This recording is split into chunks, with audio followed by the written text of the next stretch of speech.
Well, hello, good morning. This is Captain Roman Wojnarski coming to you live on social media, on YouTube, in another one of our live at Station 424, Toronto Fire Services, of course. This is how we get fire safety messaging across during these challenging times. But before I begin my customary social distancing check, I want everybody to get any youngsters, any children, all the boys and girls to get around the computer, because today we've got an extra special program involving children's fire safety.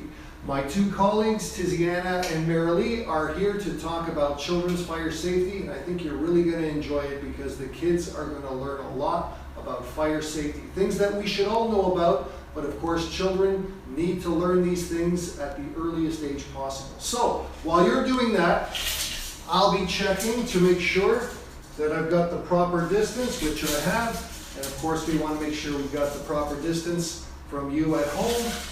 Thank you for joining us. Remember, we welcome your comments. If you even want to just say hello, type in your questions in the comments box, send them on over, and we'll be happy to answer your questions later on. So, Tiziana, Marilee, please come and join the front here, and let's talk to all our youngsters about children's fire safety.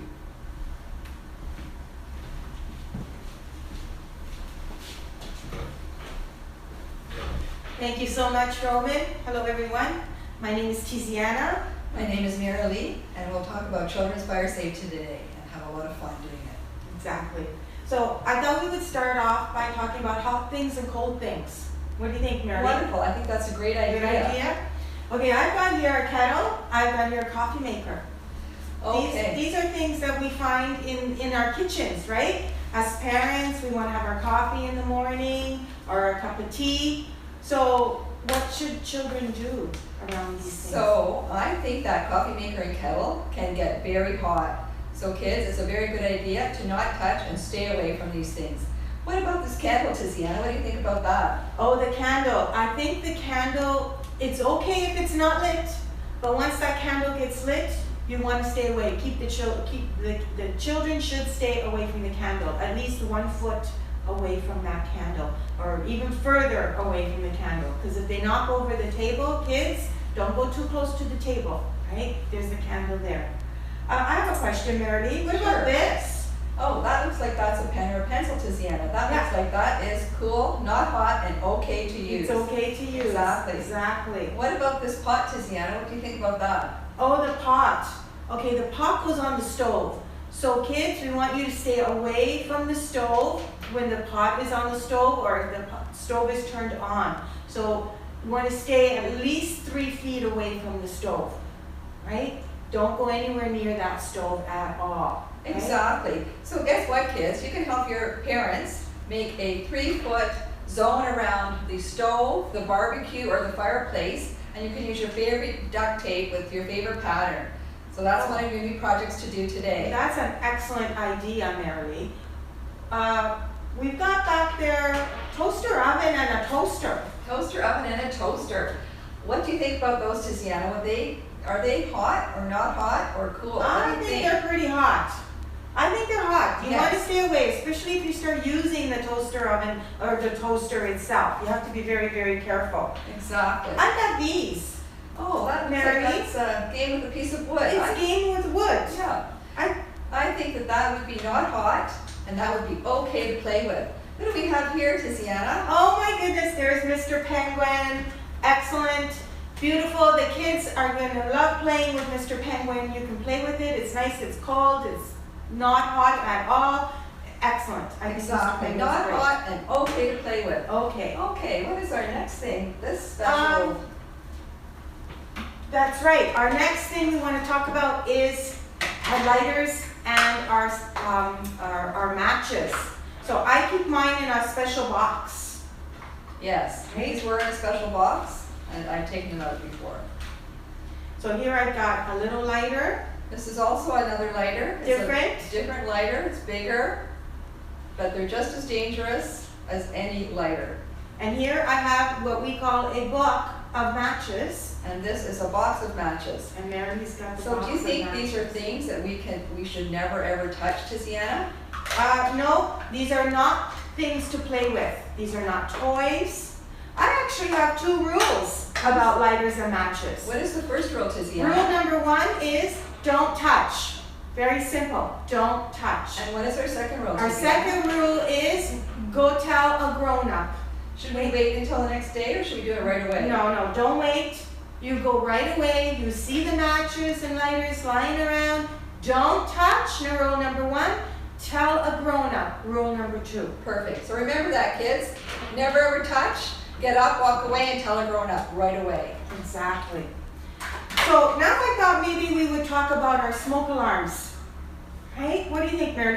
I think that's a really good idea. What sound does the smoke alarm make, Tiziana? I'm not exactly sure, but I do have a test button on mine. What if I press the test button? I think that's a great idea, because we need to know the sound of the smoke alarm. Okay, ready? Here we There go. we go. Wow, that's really loud. Yes. It has to be very loud, because it has to wake you up when you're sleeping. The other thing about these are the batteries. How often should we change a battery? I think that we should change the batteries twice a year. When we do our clocks, when we spring forward and fall back. That's when we should change our batteries. So change your clocks, change your battery. My battery looks like this. It's a 9-volt battery. Very different than a regular battery, right? That's what my battery looks like. But I think every smoke alarm is a little bit different, don't you, Mary? Yes, every smoke Do alarm. all of them have the same sound? No, some smoke alarms are bilingual. They speak in English or French. Some you can put your caregiver can put their voice on. And some even have another alarm with them, which we'll talk about next. Okay. Where are these located, Tiziana? On my head. Okay, you're close. I think just above your head. What do you think? Above my head? Yes. On the ceiling. ceiling, Right, exactly. up there on Yes, the on the ceiling. ceiling. Exactly, Okay, exactly. exactly. It's on the ceiling. So we want these to be tested. How often, Meredith, should they be tested? They should be tested at least once a month. And guess what, kids? You can help your parents or caregivers test these, all the alarms in your house, and you can put a nice sticker on the calendar when you tested them with your parents. Exactly. So you should have one smoke alarm every level of the house, right? So every level. So upstairs where the bedrooms are, you should have it where the living room is, on the main floor, and in the basement as well, right? Exactly. Every level of the house. And if you have more than one sleeping area, make sure that you have one outside all sleeping areas. So I have another alarm here, right? It's a little bit different. Yeah, it's a little bit different. What does this one sound like, Tiziana? Oh, I don't know. What if I press the test button? Good Because this idea. has a test button Excellent. too. Ready? Yes. Oh. That's not the same sound No. as the smoke alarm. It sounds really, really Yeah. different. The two are very different, Exactly. right? So that's another reason, kids, why you should help your parents test all the alarms in your house at least once a month, so you will know the sound that each of these alarms makes. Okay, so let me understand. Everything we did, we talked about for the smoke alarm, we need to also do for the carbon monoxide alarm. Exactly. So everything we do for the smoke alarm, we do for the carbon monoxide alarm. And we can do them at the same time. Exactly. Where would you find a carbon monoxide alarm? I know the smoke alarm is up on the ceiling, but where would you find the carbon monoxide alarm? So again, your parents and caregivers should read the manufacturer's instructions, and they will know if they should put this one on the ceiling or they should put this one plugged into the wall. Your parents will know all about that. I have another one here. It's a little different. This plugs into the electrical outlet, That's right. right? That's where this one goes, right into the electrical outlet, so it can go on the wall in the electrical outlet. So I have another question, Tiziana. What is carbon monoxide? Oh, carbon monoxide is a gas. We don't smell it. There's no smell. We can't see it, and we can't taste it, right? That's right. So Tiziana. that is why we need to have the carbon monoxide alarms in our homes. Exactly. It's a bad gas that we must stay away from. So when either of these beeps, you have to do the same thing. You must get up and get outside. Exactly, either one. It doesn't matter which one of them is ringing. You get up, go outside, and you go to your family meeting spot outside. Which brings me to another topic I wanted to talk about, the fire alarm drills. When you go to school, you have your fire drills at school. Everybody in the classroom gets up, they go outside, They have a special meeting spot for the classroom outside, could be out in the field. And when the teacher says it's okay to go back in, then everybody goes inside. Do you think But it's- at home, is it important to have an escape plan at home, just like at Yes, school? that's exactly right, Tiziana. Just like you do at school, you must do the same thing at home. So here, Yeah. I have my escape plan right here. I made one up. My escape plan has 2 ways out. So 2 ways out would be one from the front and one from the back, from the side. Mine is on the side. But not all homes look like this, right? That's right. Some homes have a door in the back as well. Yes, So if you have to escape from the back, you're gonna do your plan based on your home. But this is not something you do on your own, kids. You do this with everybody that lives in your house with you. This is a family plan. You make it Exactly. together. And you have your escape location where you're going to escape to the family meeting spot in front of the house. is a car a good idea to have your outside meeting place there? A Tiziana, what do you think? car, a car. I don't think so. Not a car, because a car might not be there. It might be there today, but then tomorrow it might not be there. That's So right. you want something that's gonna stay there. A tree is really good. A tree is a good meeting spot for the family. That's right. Anything that does not move, like your neighbor's tree, your neighbor's house, the mailbox, the lamppost, or the corner store. Something that never moves. Exactly. So- what do you have there, Mary? So I actually have a plan for an apartment building or a condominium building. If you have a fire inside the place where you live, in the building, right inside, you must get out. So you will open the door and you will go down the hallway, you will pull the red pull station and you will go down the stairs. And you will again go to your outside meeting place, and it does have to be something that is always there. And how often should we be practicing these, Tiziana? Oh, we should practice our escape plan at least 2 times a year. I know in school they have the fire drill 6 times a year, but the escape plan should be done at home 2 times a year. And we need to make sure that we've got 2 ways out. So in this case, I've got 1 way on the side and 1 way in the front. 2 ways out of every room. So you should have 1 way could be the window, another way is the door, right? 2 ways out. And you practice with the whole family together. And practice it daytime and practice it at nighttime, right kids? You're gonna remind mommy and daddy that you're gonna practice your escape plans, okay? What if I am in my basement and I'm in a room with the door closed? What should I do, Tiziana? Well, what do we have here? Wow, oh, that's something different. What should we do if the door is closed? We need to make sure that we can actually escape from that door. So we need to test the door, right? Exactly. And how do we test the door, Tiziana? Should we test the door with the palms of our hands? I think so, this way, right? We touch everything this way, Yes. so we touch the door this way, yes? So we actually do touch things like this, but in a fire, when you hear your smoke alarm ring, you have to remember, use your imagination, think you need to touch it with the back of your hand because we don't want to burn our palms. Oh, the So, back the of the back of our hand. hands, Okay, exactly. got it. Yeah. So do you think I should test this door? So we're gonna use our imagination Yes. and make believe this is a door. Exactly. Okay, got it. So we're gonna So, test it? Yeah, with test the back of door. our head. Ouch! Ouch! Is that, can I get out of that Oh door? no, that's a hot door. Hot door. We can't go out that way. Okay, let's try this door again.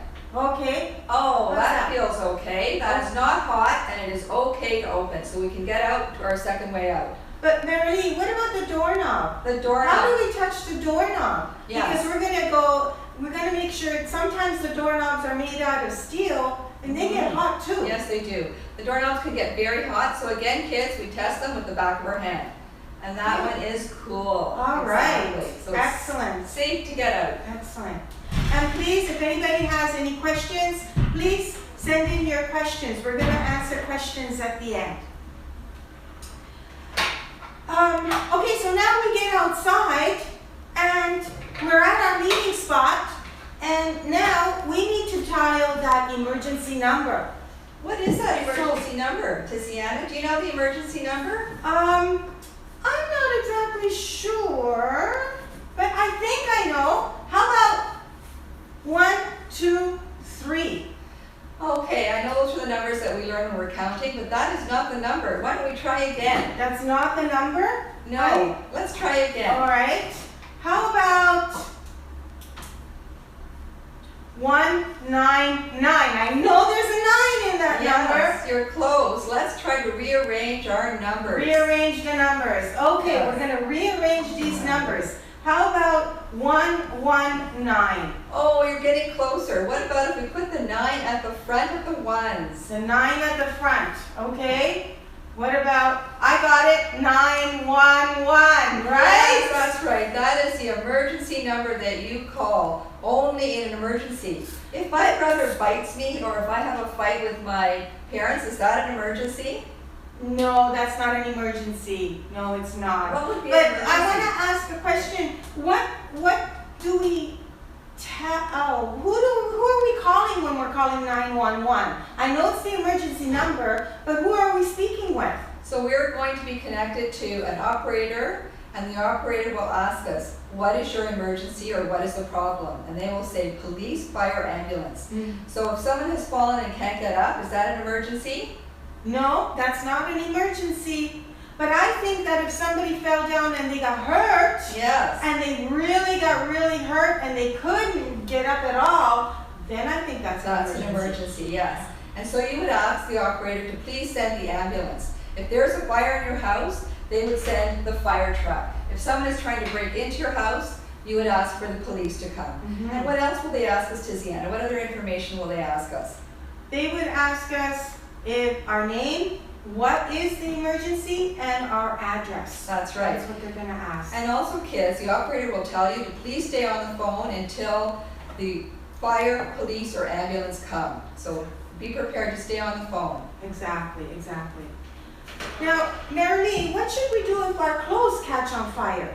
Okay, so kids, we've already told you to stay away from hot things, but accidentally, if you come in contact with fire and fire gets on your clothes from the barbecue stove or fireplace, you need to immediately stop where you are, drop to the ground, and you need to roll one way and the other way. Tiziana, do you have time? Let me see Okay. if I understand Sure. correctly. Yeah. So we stop, Exactly. get down on the ground, Yeah. and we roll. Exactly. Roll, and Exactly. then reverse and roll the other way, Okay. and then we keep rolling, and we keep changing and rolling, and we change back and forth, and the fire goes out, right? So I have Of one our question. clothes. So, do we have time, Tiziana, if fire's on our clothes, to run to the bathroom or the kitchen? Or do we have time to take off our clothes if fire gets on our clothes, Tiziana? No. The only thing we have to do is stop, get down on the ground, and roll, and roll. Roll. And roll. Okay. Okay, one more thing I just want to mention is, what about the fire, the smoke? We want to do something, we have to get outside and there's Exactly. smoke. So I have here my material, gray Okay. material. We're going to use our imagination. Yes, we're going to use right? our imagination. And we're going to make believe that this is smoke. Okay? All So, right. Marilee, what should we do? If there's Okay. smoke in the room, So, what should we do? If you see smoke, you need to get low and go. If you see smoke, get low and go. And how do we get low and go, Tiziana? You crawl under the smoke. So you're crawling just like a baby, right? Exactly. You're going to use your hands, you're going to use your knees, Okay. just like a baby. You Can we use crawl. an army crawl, Tiziana? No, not an army crawl. No, not Can- at all. You can crawl we- like a baby. Can we roll or slither like a snake under the smoke? No, we crawl Okay. like a baby Okay. under the smoke. All right? All right. Because the smoke goes up. That's why we Yes. have the smoke alarm on the ceiling. The smoke goes up, and so we crawl underneath Yes. the smoke. Yes, remember that, kids. The good air is on the ground and the poisonous smoke is on the top. If you breathe this smoke, you'll choke. So remember that. Exactly. If you see smoke, So- get low and go. Exactly.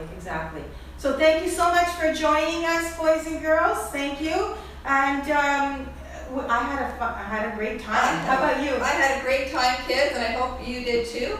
Oh, and I think there was some think we have questions some coming in. There are questions, questions coming in. Yeah, great information from our presenters, and I got a couple of questions here. First one is from Joanne. It sounds like Joanne is an older sister. Joanne is asking, my baby brother doesn't know what to do when the smoke alarm beeps. what's going to happen to them? Oh, I can take this question. Okay, sure, Okay. yes, Tiziana. All right, so basically, the grown-up that's there, they will be able to look after the baby brother and pick up the baby brother, and you just, and go outside to your family meeting spot, right? Don't forget, you get outside to your family meeting spot. And you too, as an older sister, you get outside to the family meeting spot. But the grown-up will be there and they will take the baby brother, so you don't need to worry about that. That's right, Tiziana. So remember, kids, that's just another reason why you have to practice your home fire drill at least twice a year with everybody in your family, including the baby. Exactly. Okay, great. I've also got another question here from Mario. Mario's asking, our smoke alarm beeps sometimes when my mom is cooking. Should we be going outside? Okay, Mario, I can answer that question for you. So when your parents or your caregivers are cooking, Mario, they will make the decision if you need to get out of the house or not. Usually it's something very minor, like a burnt toast, and that will be under control. So you're going to leave that up to your caregivers or someone babysitting you at that point, and they will make the decision. Okay, perfect. And I guess we've got a special surprise in store for next week, don't we? Yes, we do. We have a second segment dealing with children's safety, but this one will be for caregivers. So please join us next week for our second part 2 of our children's safety segments. Exactly. Parents and caregivers, tune in. We've got some very important information for next week Exactly. to keep you and your children safe. Exactly. So please, if you have any other information you're searching, check the website, www.toronto.ca/fire. Thank you. Thank you.